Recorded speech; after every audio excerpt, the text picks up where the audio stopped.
Hello everybody, welcome back to my channel. If you're new here, this is my channel Sherelle Thinks, where I talk about all things health, anxiety related. So, I am a health anxiety therapist, but more importantly, I'm an ex-health anxiety sufferer. Sorry, that is the dog barking. That will probably happen a lot through this video.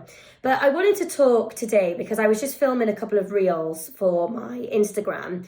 And I was thinking about how superstitious I used to be with my health anxiety. And honestly, this almost drove me insane. I truly believed that the universe was giving me signs all the time.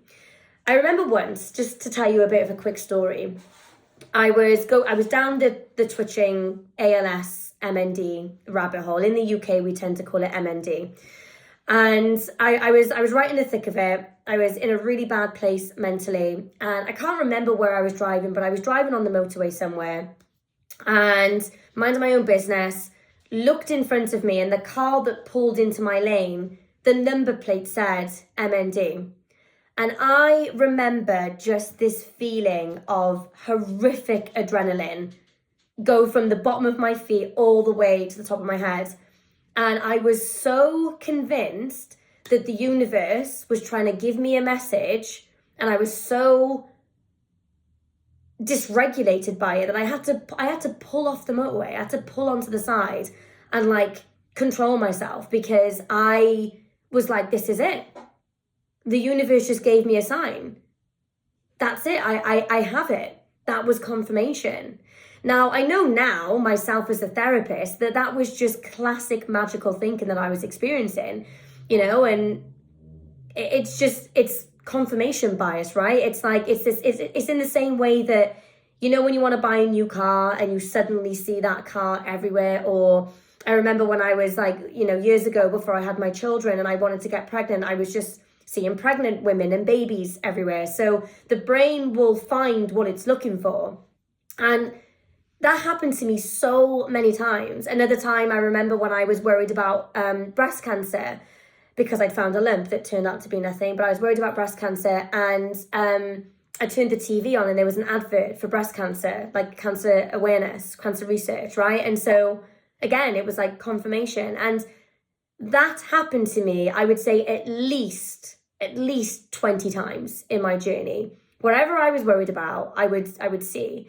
And I think part of this, firstly, is that the brain will look for what it's thinking about. So as I said, it's that kind of classic, you want to buy a new car, you suddenly see that car everywhere, because normally your brain would just filter out that information. So if you're not worrying about breast cancer, you're going to see the advert and you won't even pay attention.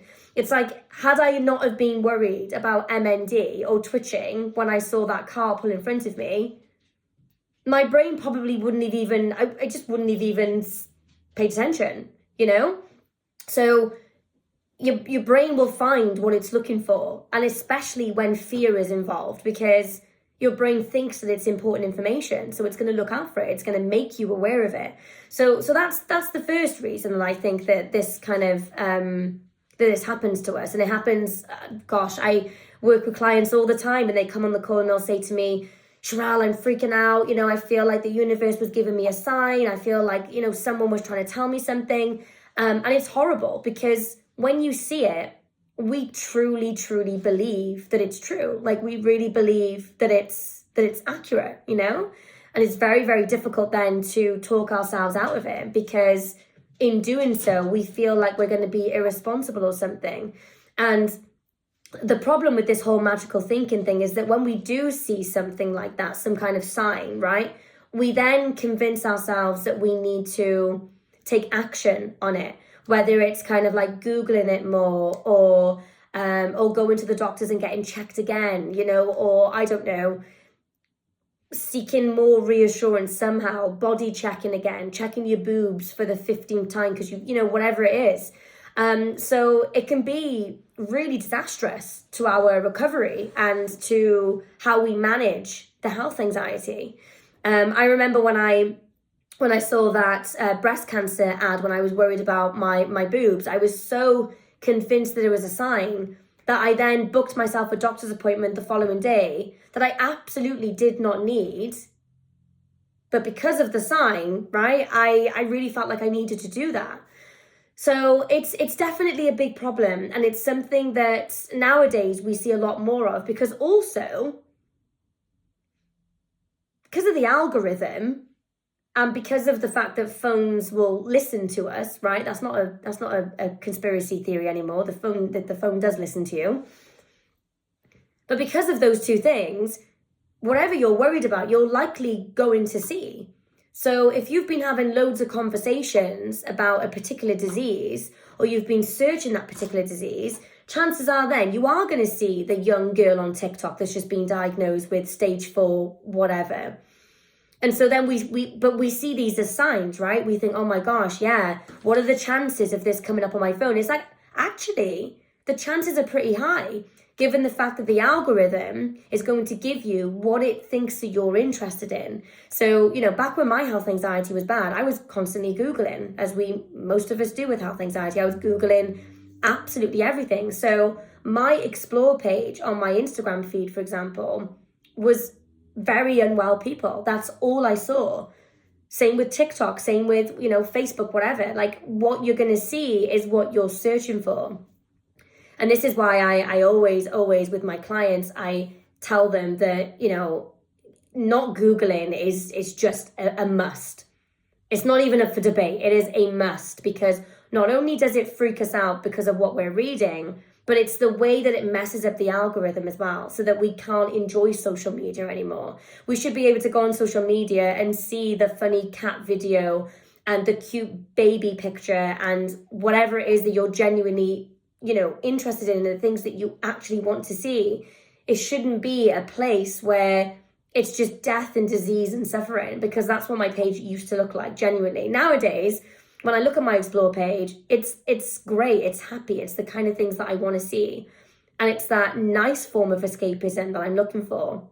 So, this magical thinking and the superstition, guys, it's awful. And it's something that I have to work through with my clients, and I have to because there's a part of them that feels that if they don't act on it, that they're being irresponsible, and that the universe is somehow going to punish them in some way because they didn't take the sign, they didn't act on the sign.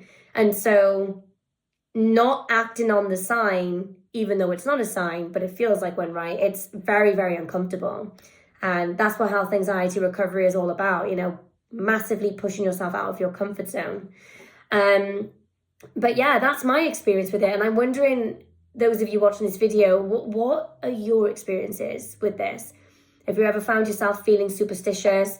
Have you ever found yourself feeling that the universe or God or whatever it is that our belief is in, have you ever felt like something is trying to give you a sign? Let me know in the comments. I may not respond to them all, but I promise I do read them.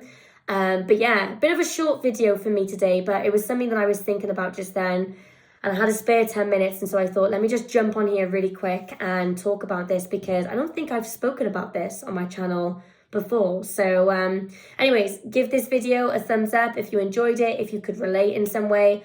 I will pop my website down below in the description, so anyone wanting to book therapy sessions with me, whether that's one-on-one therapy, group therapy, I run online courses, I do everything for health anxiety recovery you can find on my website. But take care, guys. If you haven't subscribed already, please do so, and I'll see you on my next video. Bye, everyone.